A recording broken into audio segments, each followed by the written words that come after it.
Welcome to Parallax. Parallax, the construction amidst eternal decay. Parallax, the portal to the edge of chaos. Parallax, poem and provocation. So welcome, Dr. Marc, to Parallax Podcasts. Cheers. Always so happy to see you and talk with you because you blow everybody's mind. So we're doing a course. We're doing a course. We're here And the with Claire. course is called The Future of Relationships, Why Soulmate is Not the Answer. That's the subtitle. So first of all, how are you doing? And lead us into the discussion of this provocatively titled course. Totally. Well, first, if we don't introduce the goddess and the sacred feminine who's with us, then We're in trouble. We're going to have the wrath of heavens, right? And this course has zero chance of taking off. So I'm delighted to introduce our mutual friend and my close student and colleague and beloved friend and evolutionary partner, Claire Millionaire. So Claire, it's great to see you. And she's the director of our Unique Self Institute, which is an insanely important structure, right? Which is kind of sharing the unique self teaching that's partnering with Parallax, which Andrew and the inestimable Tom, head up. And Parallax is this, insanely, interesting, creative movement of kind of culture and transformation.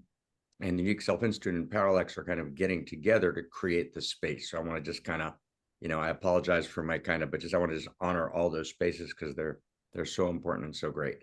So Claire, you want to give us a hello? Hello everyone. And hi Andrew, hi Mark, I'm happy to be here. Thank you for the beautiful introduction.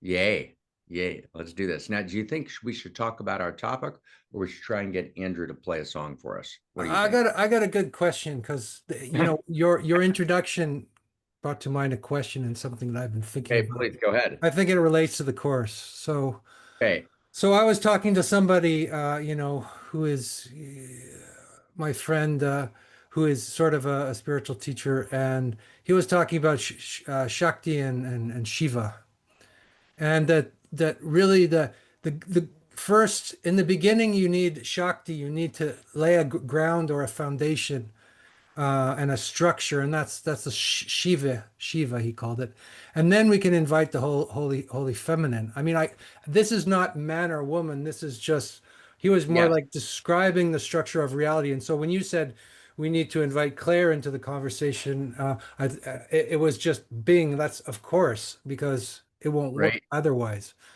Right. Beautiful. I mean, it is great to be with you both, and we're kind of tenderly saying hello. So let's dive in. So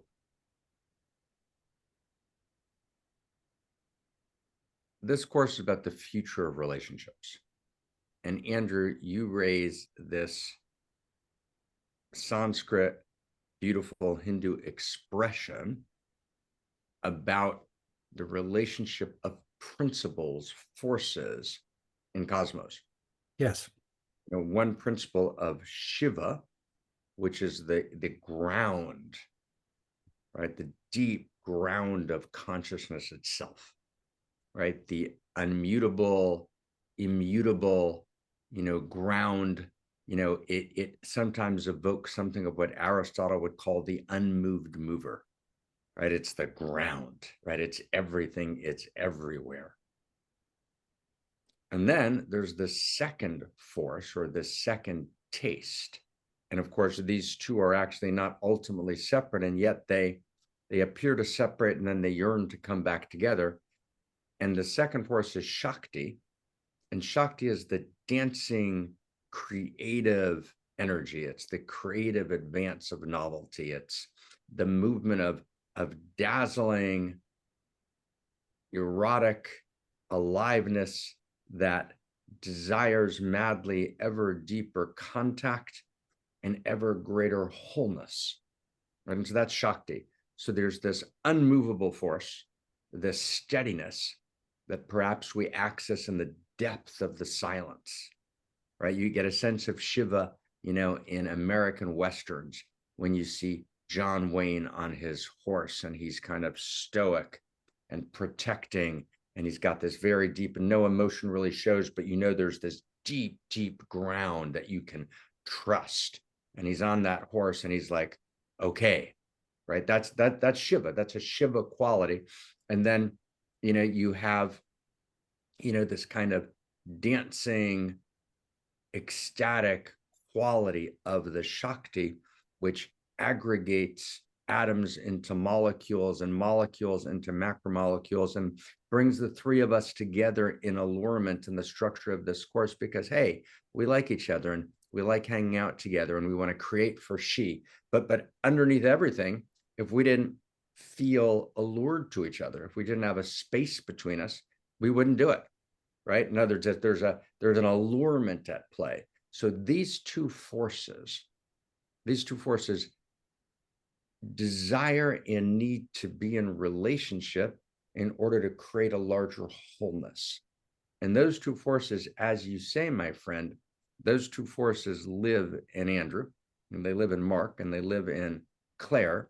They live in each of us, and we are each unique expressions of the relationship between those two forces. That's a very big sentence, meaning we're not just gendered as masculine or feminine, but we are what we've called in a book called Return to Eros, and a new book coming out, which Claire, right, edited very beautifully, artistically, a new book called something like The Erotic Cosmos on Lines and Circles, right? We are unique gender.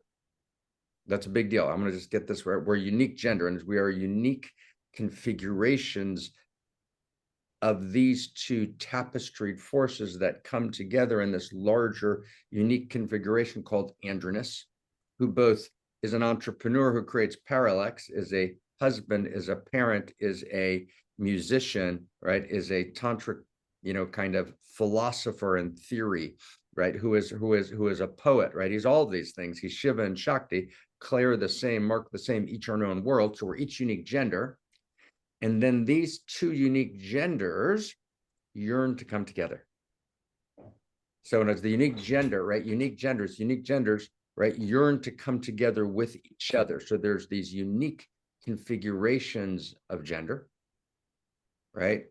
Reality having an Andrew experience, reality having a Mark experience, reality having a Claire experience, our friend Mati, reality having a Mati experience, reality having a Christina experience, right?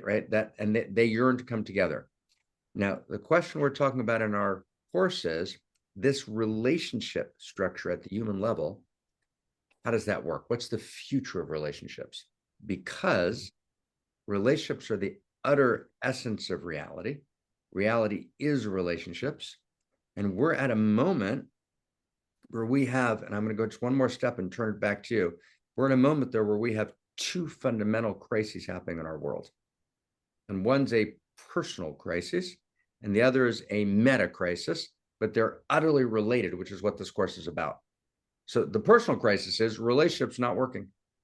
So let's take one modality of relationship, just one simple modality, which is marriage or relationship between the sexes of whatever form that is. That relationship itself is tragically collapsing, even though lots of people are coming together in couples, right? But half of them split, and of those that remain, right, most of which have been through my office, right, all over the world, right, they are tragically unhappy, right? There's a deep, profound sense of malaise in the world of relationship. So why? And we have this salve, right, this kind of grail, but an idolatrous grail in the center of culture, which is soulmate. Right? Our grail is, there's a way to do this relationship. It's called soulmate relationship. We all yearn for it, but we don't consider that we have a good life if we don't have it. But at some fundamental level, it doesn't work, at least not by itself, the way it's cast to be. That's one crisis. We'll get deep into that crisis. That's our topic today, but I just want to frame the second crisis. The second crisis is we're in a crisis of relationship in relationship to each other. We are polarizing. We're utterly polarized. One, haves and have-nots, right? Political factions against each other, identity politics, people against each other in fundamental ways, regions of the world against each other with exponential power to destroy the planet, and pretty much a war of the all against the all in the way that Hobbes envisioned it, in which everyone experiences their life as a kind of rivalrous conflict with everyone else, a success story. It's a rivalrous conflict governed by win-lose metrics, meaning actually the relationship is what Buber would have called an I-it, an instrumental manipulative relationship. And there's no eros, there's no intimacy, there's no love. So there's this rivalrous conflict governed by win-lose metrics success story, which generates complicated systems which are fragile, meaning there's no right relationship between the parts of the system. So the system optimizes for efficiency and short-term profit and not resilience. And therefore the system is fragile and breaks down. That's called the meta crisis. So we've got these two crises, and they're both crises of relationship. That's what we're here to talk about. That's what this course is about. And we're going to say in this study, in these 3 weeks, that it's actually one crisis. It's a crisis of intimacy. It's a crisis of eros, right, at the very core. And that's our entry point. Is that enough of a frame? That's where we want to. How are we doing, brother? Yeah, well, I have a few questions. A few things come from that, from what you said. That's very clear. I mentioned the term Shakti and Shiva because they're sacred terms, kind of. And if we just say the man and woman, it seems like man and woman is important, but there's something missing from the whole story. And I'm wondering if the problem is here, it's man and woman, so that's two, and that there's a third element, there's a third thing that's missing here. So that's where my intuition happens. And traditionally, that third thing would be God or something like that. And then, so what is this third thing? What is this third element that we need to make, let's say, couples work, or to make just love relationship work, to make these two people who, maybe are, work? Are you suggesting that, just, the marriage is, not a good structure? Should we find some other structure? Or, I don't think you're suggesting that, but we're not. yeah. We're not suggesting. We're suggesting that marriage, as it's constituted. So let's take a look at the relationship structure. And of course, there's a very beautiful text that you are, I think, unconsciously but intuitively echoing, which is there are three that create a human being, right? There's the man, the woman, and the third. Yeah. But the third, right, is, and we're gonna have to really understand deeply what the third is. Let's put the third aside, but yes, there's a third. But let's go back to the basic structure of relationship. Okay, let's not start with the beginning of time. Let's not start with protons and neutrons relating to electrons, although that's quite important. Let's not start with the singles bar that kind of is convened by reality in the first 15 minutes after the Big Bang, where there's this attempt to create stable relationships and only a few survive. Let's go directly to today, right? Our world, us, alive here today. And let's try and kind of map, and this is where we want to go deeply in our study. Let's try and kind of map how do relationships work to ourselves, to life, and to each other. So we want to suggest, and we've spent a lot of time on this in the last 10, 12 years. We want to suggest that there's basically three kinds of relationship to everything, right? To ourselves, to reality, to our entrepreneurial engagement, to my company, right? To each other, and in the classical arenas of marriages and relationship and love, in that sense, in that beautiful sense of the world. And we're going to call those roommate relationships and soulmate relationships, and a third, which is the third, right, which is wholemate relationships. That's the third. Okay.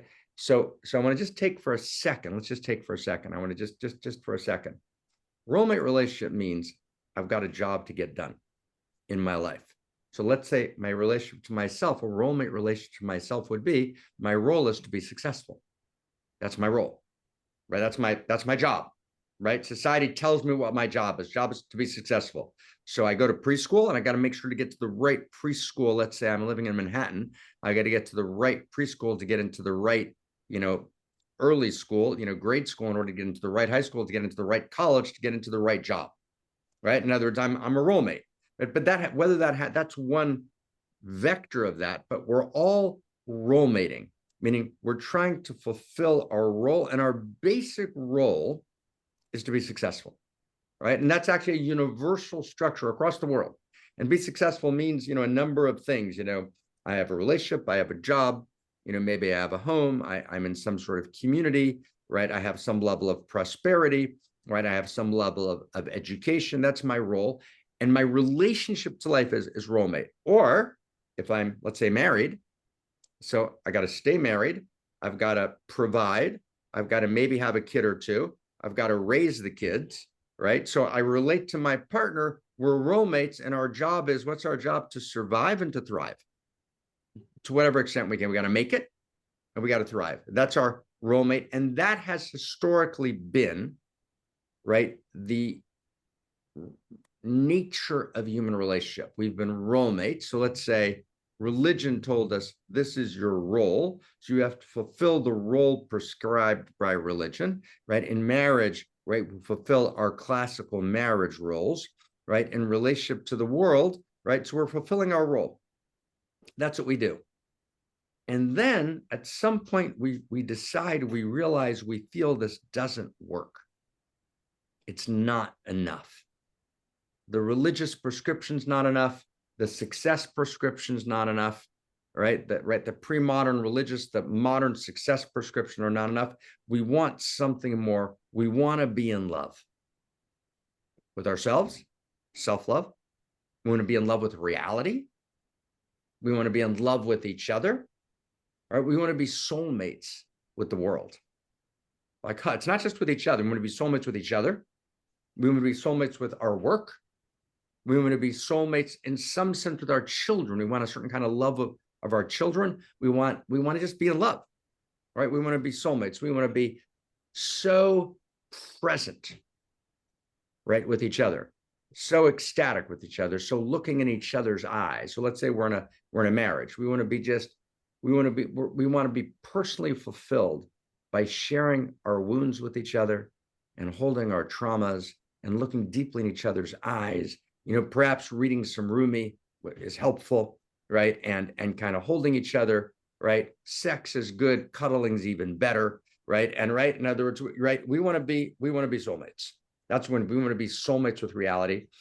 And in essence, my friend Andrew, my friend Claire, we've made that soulmate relationship to life the ultimate goal, right? And it's supported by forms of mysticism, forms of Buddhism, forms of being in the now. Let's be here now. Let's experience the power of the now as we look into each other's eyes. There's this eternity that resides in the present, that if we just let our stories go, let the past go and let the future go, let's just be here right now in the depth of the present. And there's an enormous truth to soulmate. There's enormous beauty to soulmate. We want to let go of the past. The roommates are really about the past. They're kind of trying to fulfill the destiny that yesterday imposed on them. Does that make sense? Right? Yesterday is religion. Yesterday is the norms of society. Yesterday, right? Their history, their personal history imposes roles on them. And they've got to fulfill those roles. Soulmate is like, forget about history. I'm here right now with you. And all of reality, and I just want to first say that's a momentous leap forward. That's an evolutionary leap. It's a monumental leap, to borrow Claire Graves' famous phrase. It's a monumental. Can I make an interjection here, Mark? Yeah, totally. I was thinking about Rumi, and you mentioned Rumi, and it seems like the modern, what you're talking, we've sentimentalized Rumi to a great degree, and Rumi is radical. It's not the sentimental kind of thing. I mean, and how he was living his life, and you're defending. No, one second.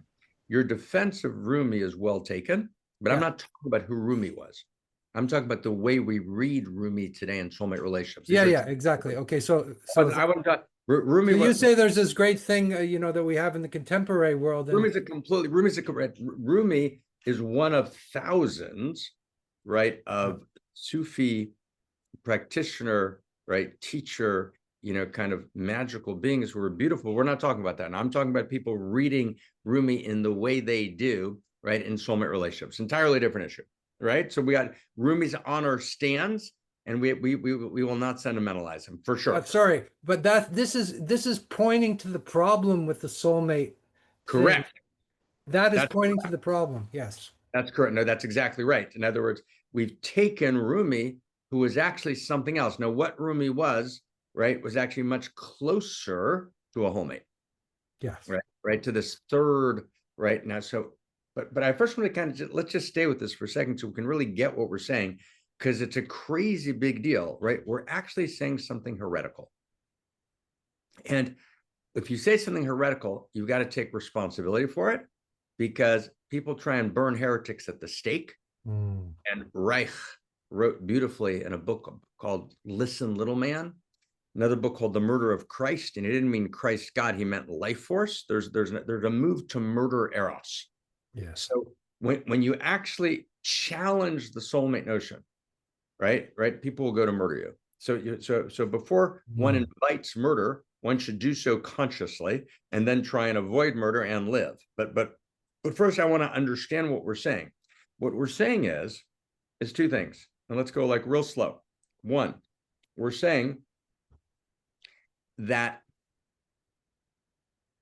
the roommate relationship, I want to say this very clearly, was and is very beautiful.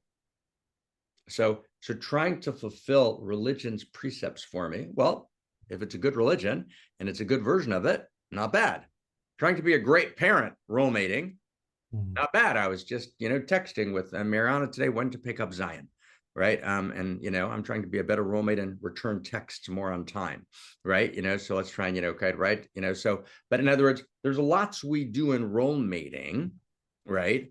And, when my son's mom, Mariana, was quite sick, right? And she, thank God, recovered, I actually moved across the country and bought a house for Zion to be in, right? And changed, my entire life.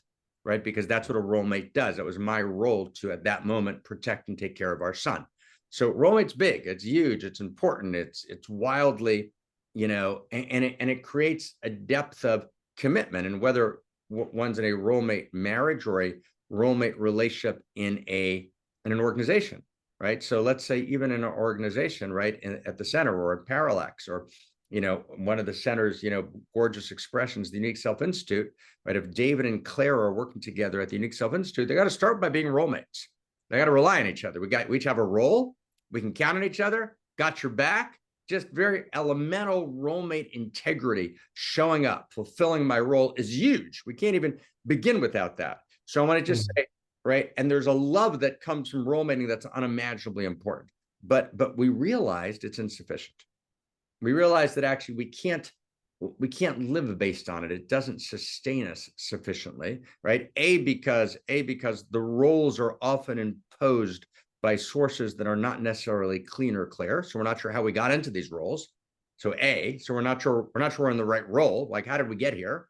But even when it's clean and clear, it's still insufficient. We actually have this deep need to be in love with life. And the reason we have a need to be in love with life is because life is love. So you actually can't be in love with life. What life is a series of erotic intimacies, right? Matter, right, is quite literally, physically, scientifically, matter is a series of love stories, right? That's literally what matter is, what reality is. Reality is a series of virtually infinite, but it's a finite universe, but virtually infinite within the finite universe, love stories. Whether, at every level of matter, every molecular level, every atomic level, every cellular level, every organismic level, right? All the way up and all the way down, reality is love stories. So if I'm not in love, this is deep. I mean, it's so beautiful. I'm alienated. That's why when you fall in love, you feel at home. You're like, oh, okay. Mark, I had a very radical thought while you were talking, and it was based on what you were saying before about the fact that if I can occasion your radical thoughts, my friend, then I'm having a good day. Yeah. Okay. So you said that if you criticize this soulmate model, or maybe if you criticize the roommate model as well, you will be killed. And immediately I thought of Jesus because there's a statement in where Christ says something like, I'm going to turn father against, family against family, etc. He wanted to break apart the family structure because I think the family structure had lost the arrows perhaps in the moment that he was talking, and then they killed him. So I just like, oh, that was the thought I had. Like, that's why they killed him. There's a pleasant thought, Claire. Let's you and I chat. Let's ignore him, right? So, all right. So let's say. So you're correct that Jesus, in some deep way, was challenging the de facto family, the automatic family, the reflexive family, right? The unconscious family, and saying there's a wider vision.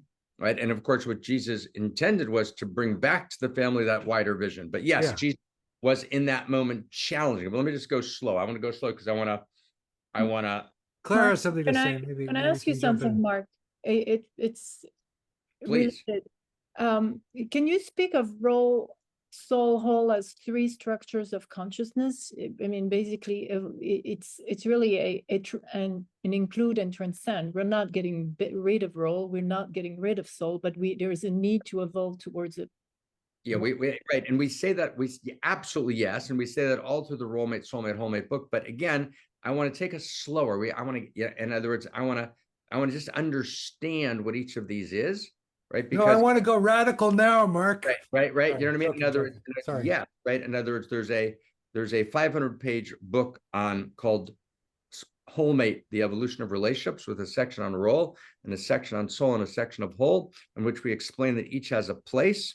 Right. And this is an evolution of relationship. Yes. But I want to not get there. But that's actually important for people to understand. I mean, not to assume that everybody understands that. And it's important to I understand. And right. And as I first want to just understand, but before we kind of make it all okay, right? You guys want to make sure everyone's okay. I don't want to make it all okay yet. Right. And before we make it all okay, let's understand what this is and get uncomfortable with it. Let's get uncomfortable. Right. Now let's really see what Rollmate is. And again, I just emphasized its beauty. Right. I just emphasized how important it was. And yet, and I want to kind of follow the leaps, because I think we can lose the leaps here. The leap is, why did we move beyond Rollmate? What happened? So what happened from Rollmate to Soulmate is, I want to be really precise, because that's how we move the source code of culture, and that's how we change the source code of our own lives, is by an intense, potent precision.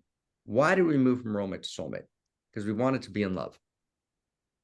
I want to get that. That's a very big sentence. We're kind of jumping over the most important sentence, and we're going to Jesus, and we're going to make sure it's 3 levels of consciousness. You guys are very, very nice people. But let's just stay with that. That's a big fucking deal, right? We wanted to be in love. What does that mean? It means that we began to have a new understanding of reality. Actually, in reality, love itself evolved, right? Love itself evolved. And we began to understand, if I'm not in love, if I don't have an actual lived experience of being in love, meaning alive, engaged, right, aflame, right? If I don't have that experience, right, with my life, with my partner, right, with my vocation, right, that none of that was true. Rollmates were willing to live without that. And then something happened in reality. I want to get what happened. So otherwise, we're skipping over. That's the key to the story. Something happened. We need to be in love, right? I can't just have a job, right? As of 50 years ago, 60 years, people just had a job. Who was in love with you? Just did your job, right? You hope you liked it. It was, some vocational dimension, but there wasn't a sense I need to be, as Barbara used to say, I need to be vocationally aroused, right? So there was and this demand to be in love itself is an evolution of love. Just go slow with me. It's an evolution of love. Okay. And I'm going to be a little bit I apologize, but slightly kind of rigorous here. So before we jump, this is the big jump of Rollmate to Soulmate.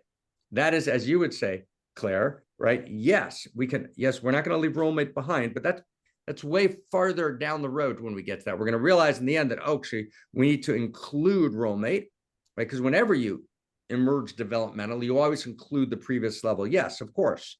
And of course, we're not going to leave role mate behind, and we're not going to jettison. That's why I said you're working at the Unique Self Institute. David and Claire need a role mate relationship. That's at the beginning, yes. But then there's this jump. Yeah. Jump. I think the point is maybe, Mark, that the We're jump, going to be in love. yeah, the jump is radical and disruptive. It's not just oh, we learned this new thing. That's right. It's revolutionary, and that's why I brought Christ, because Yeah, no, that's right. And it's extremely revolutionary. Yeah. But Christ is going to be Christ is going to be, he's going to be coming in at the third level. So I want to, you're absolutely right, my brother, as always.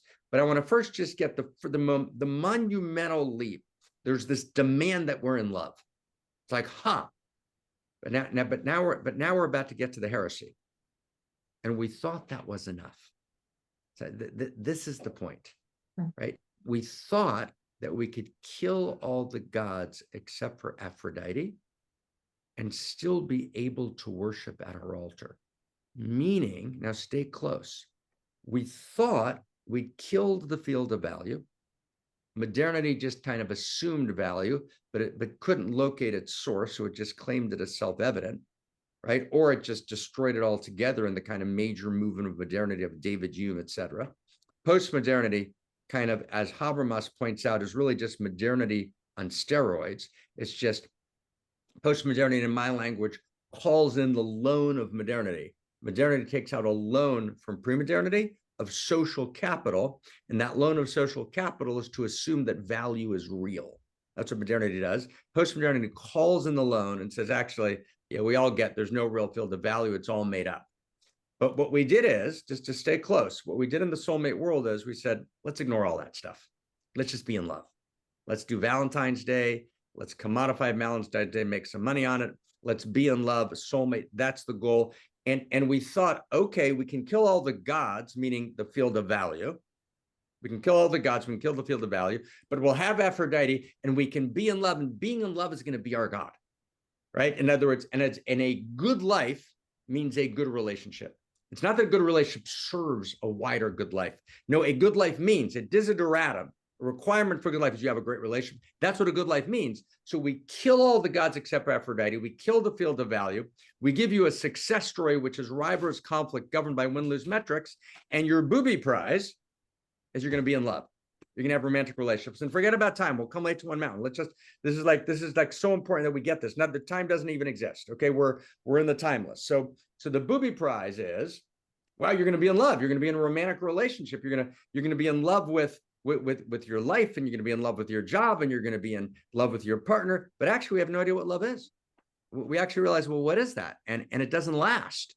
And it's just this emotion that moves through us and disappears. Right? And it has no ground in the field of value, right? If you actually dissociate love from the field of value and from the realization that love, eros, is a value of cosmos that's moving through me, or said differently, if my love is ordinary love, right? It's mere human sentiment. If I don't introduce the third that you talked about before, Andrew, if I don't actually bring Rumi to the table and Christ to the table, right? If I don't bring to the table the field of value, which is the field of eros, and eros is the ultimate value of cosmos, right? And that is what Christ stood for and what Rumi stood for. So if we're not actually together, not just as soulmates, but we're actually in the field of wholeness, which is the field of value, which is the field of eros value. And we don't actually feel the outrageous love, the eros value of reality pouring through us.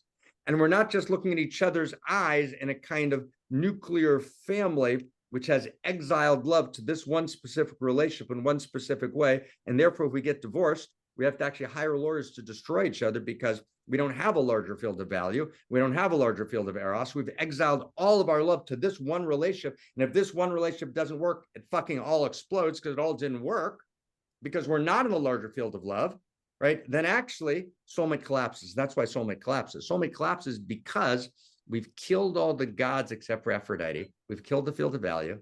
We've killed Christ. We've killed Rumi. And we're going to actually make soulmate, right, are secular idolatry, right? And then we wonder, why is it not working? Why are maybe 70% of marriages, right? Marriages are platonic. There's no longer sensuality, right? Not even to mention the lack of kindness, right, and goodness, or the lack of passion and passion for life, let alone sexuality, right? Passion for engagement. And so we need to actually realize that soulmate itself, right, the personal fulfillment in the present of looking in your partner's eyes in the form of ordinary love, I'm blown away by your beauty, does not last. It cannot work unless you see in your partner the third, unless you see she. Unless you realize that when I'm looking at you, I'm blown away by your beauty because you are a unique fabric of intimate value, which is a shard, which is part of the tapestry of she, right? And I actually feel she shining through your face and through your body, right, in every possible way. And I realize that your goodness is not limited or merely temporal. It's timeless and placeless, right? And it's infinite. And therefore, because your goodness and value is infinite, the more I see you, the more infinite value there is, right? Love's not an emotion that wears out, right? No, love is this infinite depth, which is ever always deeper. And now I'm 15 years in, and I look back 15 years ago, I can't even believe I called that love. I love you so insanely more, not because I'm lost in some sort of weird recursive loop, right, of identity where I've exiled love to this little narrow place, and we're involved in this narcissism and idolatry of couplehood. No. We are a unique expression of the whole. The whole moves through us, lives in us. We're madly alive, right, in this gorgeous, unique self-symphony that hears the music of the whole and is in service to the whole. So we're looking at this larger horizon. We're looking at this vision. We're visioning together. We're holding hands, but looking not just at each other. We're looking at the whole thing, and the whole thing's looking at us and personally addressing us. That's soulmate.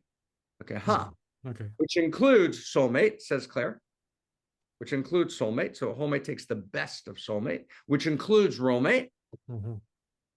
So now wholemates are roommates with the whole world and for the whole world. So now we begin to have a vision. So I was thinking, traditionally, there would be, in an Indian society, the man and the woman, they'd have a family, and then the man would go to the temple and he'd go into ecstasies before Kali or Shiva, and those two would be kind of separate, and that kind of worked. And then in modernity, as you say, we worship our partner as if that's the goddess. And of course it is the goddess, but it's not, at the same time. So it's like, how do we make that momentous leap? Because it seems to be difficult. It makes sense if you separate those two things, and then the society kind of runs well that way. But how do we make that like that third leap? Well, that's beautiful. That's gorgeous. And this is what, so, and Claire, we've talked about this in the Unique Self-Institute, and Andrew, we talked about it a little bit in our Tree of Life conversations, but two things happen. I see my beloved partner, and my beloved partner is she, is he, is God, is goddess. That's actually true. That's actually, we are actually, and I want to introduce a word, we're in devotion to each other. We have an experience of devotion, and our desire is our devotion, and our devotion is our desire. And this is a much longer conversation we won't have now, but desire is an act of devotion. And whenever I'm on my knees, I'm always on my knees to God. I'm always on my knees to Goddess. So that's one.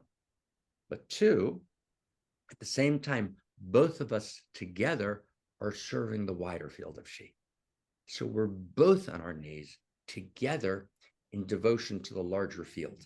And those move together. We are pilgrims together, even as we are pilgrims to the temple of each other's heart, right? And they happen together. So we're serving the one heart. We're serving the one love. We're serving the one breath. We're serving the one body. We're serving the one soul. We're serving the one power, even as we are in mad, unique, and stunning devotion to each other as this incarnate expression of the great love story of the whole. And that's what we mean when we say that we actually understand and feel and know that our love story is chapter and verse in the larger love story. So you would say, Mark, that devotion would be a developmental practice to move from soul to role? Like if I'm in devotion to my beloved and I practice that devotion and I offer it up to the whole, that would be a way to grow into being wholemates together, right? Being in devotion. Beautiful. So there's no, that's beautiful, Clara. That's beautiful. So I'd say it like this with permission. So there's a level of devotion. There's a role-mate devotion, and there's a soulmate devotion. Right. There's a whole-mate devotion, right? But devotion would be the practice, like the technology. Devotion, right? But Part the of it. evolution of devotion and of the quality of devotion is the evolution from role to soul to whole. So it's not that devotion lives. So I'd say it like this: a role-mate is devoted to fulfilling their roles. That's what they're devoted. That's what the devotion is, right? And you know, there's a beautiful story I like to tell about a couple I was working with, great people who were, and I mentioned it at the mystery school, who were in this, you know, they were having a deep role mate kind of moment, and they were having trouble accessing soulmate, and they had this huge argument. And then, you know, she left to go to work, and then, you know, he left, and then he realized that their daughter didn't have lunch, like her lunchbox, right? And that the mom was going to see the daughter. So he jumps in his car, leaves his office, you know, tears in his car after Chile, and he waves, waving down, the mother who he just had a big argument with, you know, here's the lunchbox, right? You know, so it's very beautiful, right? It's like whatever's happening, we're in devotion to our roles. In soulmate, we're in devotion to each other. It's like, right, it's not about our roles. We're in devotion to each other's life story. We're in devotion to each other's wounds. We're in devotion to each other's, so holding the tragic in each other and holding the beauty of each other, right? We're in devotion to all of that. It's all poetry and prayer together. But we're in devotion to each other. We're actually looking deeply in each other's eyes. It's not about our roles. In wholemate, it's different. We're not in devotion to each other as separate selves. This kind of, this devotion that ultimately wears out, that ultimately is unable to hold itself. That ultimately the fire can't be tended.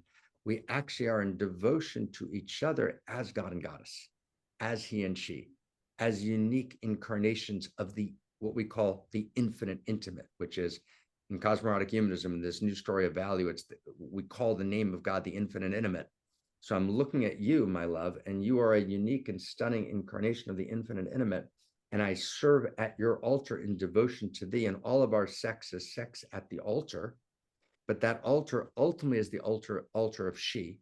And then the two of us together, and that's the point you're making, Andrew, which kind of coalesces beautifully, Claire, with what you're saying. The two of us together are also on our knees in devotion to the larger whole.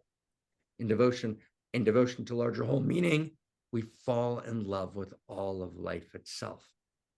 And when we're threatened with extinction, when we're threatened with the meta crisis of the very existence of humanity, meaning life, the response only works not through kind of technologies or exhortations. It's only if human beings all fall in love with reality.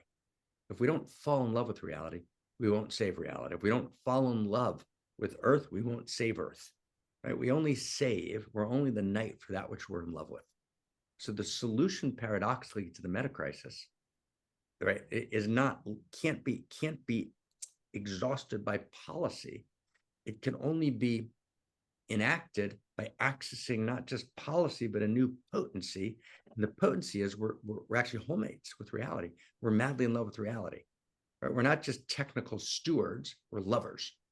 Right? We're mad lovers of reality. And the world is our waiting lover. So the move from soul to whole changes the relationship in between us, right? We're serving he and she and each other, but that only works if we're also serving the whole, right? Because we actually understand that our love story is part of the larger love story. And the second you dissociate our love story from the larger love story, then we're dissociated from the field. So what we realize is we can only serve Aphrodite if we're serving all the other gods at the same time. We can't kill all the gods except for Aphrodite and still worship at her altar. Aphrodite, Eros, is the ultimate value in the field of value, which is the field of Eros, which is the field of the good. That's wholemates. I was thinking that people might hear the word falling in love and kind of get a sentimental, roomy version of that. Because I think a love story is also a fight as well. There's a fight, there's a struggle with your partner. It's not just you're bowing down to a larger thing together.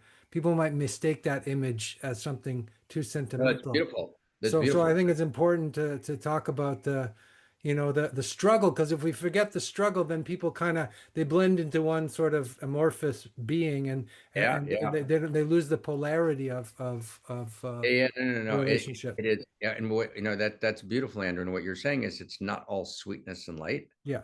right? There is ferocity and tenderness. There is, pardon the expression, fighting and fucking, right? There is enormous struggle, right? And struggle and embrace, and it's a holy and broken hallelujah, right? And we have to stay in with each other. But here's the thing. I want to just say, we have to stand with each other fiercely, right? With all of the agony and the ecstasy. But I want to say one more thing, but we can be kind through the whole thing, right? We have this notion where we give ourselves license to stop being kind. And I think we can have a fierce struggle with our partner, right? And even kind of, we can even fight fiercely, but kindly. Right. And that's one thing I just like, I don't, even when we're angry, right? Even if we have an angry moment, in the next moment, we invite apology. We invite a step down. So, right. So in other words, we don't create stony silences, right? And we don't allow ourselves kind of the art of war in relationship to our partner. We're in the art of not peace. That's too flaccid a word. Of Flowery war, the Taoists call it. But yeah. anyway. It's fierce, but we can be fierce. I mean, and ultimately demanding, and always gentle and kind in our fierceness. And that's fully possible. Yeah. That's fully possible, right? And it's only then that we actually can come home. We can actually be safe, right? And know that we can be fierce and held, and that everything's on the table, right? And nothing's left out, and that there's no words that can't be spoken, even if not all words should be spoken at all times. And every word and every truth has its temple. But there's a way, and we have to actually learn how to be great lovers. And that's really, if anything, that's what this, what this course is about. It's about, what does it mean to be a great lover? And, we're going to be talking mostly about the classical monogamous context, because I happen to think that, classical monogamy is the best path for most people most of the time, but it's not the only path for all people all of the time, right? There've always been in history multiple paths, and the paths are paradoxical. They're paradoxical, right? It's not kind of exactly monogamy, polyamory, right? It's more like, something which is paradoxical. We have paradoxical words. I spoke once about this, about people seeking to not cheat, right? Wow, we don't want to be cheating, right? We don't want to be living in deception. We don't want to be living in shame. So let's say we want to create something which is kind of post-monogamous. So I described it, right, not as polyamory, but as radical monogamy in the field of erotic mystics, right? And so, obviously that's a term of paradox, obviously, right? It's a full phrase, radical monogamy in the field of erotic mystics, right? And of course, the way many people perceived it is, he's talking about radical monogamy and there's more than two people. No, I said radical monogamy in the field of erotic mystics. It's paradoxical, right? So this course is not going to be about that. It's going to be about kind of the classical kind of approach between two. But I want to also invite everyone who loves in different shapes and forms. And I'm going to do that unabashedly. If Rumi understood anything, it's about the integrity of your love. And there's not one form of love. There's not only one form of love, right? And when someone challenges the paradigm of the dyadic two in the classical soulmate and love forever mode, right? People go to kill them or to crucify them.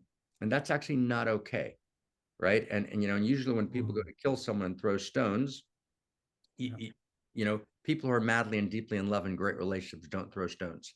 They don't need to, right? So there's a I want to really stand for love and the integrity of love and the integrity of kindness and the integrity of commitments and the integrity of holding each other, and we need to realize that reality is a love story, and that we can be kind to each other, and that we can be fierce with each other. And we need to turn the world into a band of outrageous lovers in love with reality itself, or we won't have a world. So everything's at stake in this course, both personally for each of us. So we're going to go into territory and depth and challenge and distinctions and practices. But as you said, Andrew, and as you said, Claire, as we were coming together to prepare the course, we don't want to kind of just turn inward and then ignore the field. That would not be whole mating, right? And so as we're in this course, we're going to be feeling the whole, and we're going to become lovers of the whole at the same time. Wow. Amen. Amen, right? Amen. I'll have some of that.